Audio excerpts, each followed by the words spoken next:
প্রিয় উপস্থিতি, আজকে আমার নির্ধারিত আলোচ্য বিষয় হলো কুরবানি ইতিহাস তাৎপর্য চেতনা।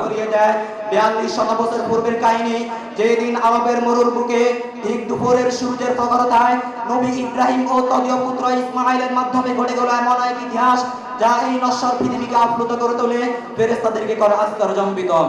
বন্ধুরা আমার, আসুন খুলে বলা যাক, কিছুক্ষণের জন্য আমরাও ঘুরে আসি কোরআন হাদিস ও ইতিহাসের পাতা থেকে। একবার সাহাবায়ে কেরাম আরজ করলেন, মা হাদিহি, অধুনা বিশ্বে আমরা যে কুরবানি করি তা মূলত পুত্র বিসর্জনের স্থল বিশুদ্ধ। অতঃপর ঘোষিত হয়েছে ওয়া ফাদাইনা বিযিবহিন আযীম। পরিশেষে আমি বলবো, আল্লাহ তাআলার গোশত খাওয়ার ক্ষুধা জাগে নেই, রক্ত পানের তৃষ্ণা ওঠে নেই। তাই তো মহান রব বলেন, লা ইয়ানালাল্লাহা লুহুমুহা ওয়ালা দিমাউহা ওয়ালাকিন ইয়ানালুহু তাকওয়া মিনকুম।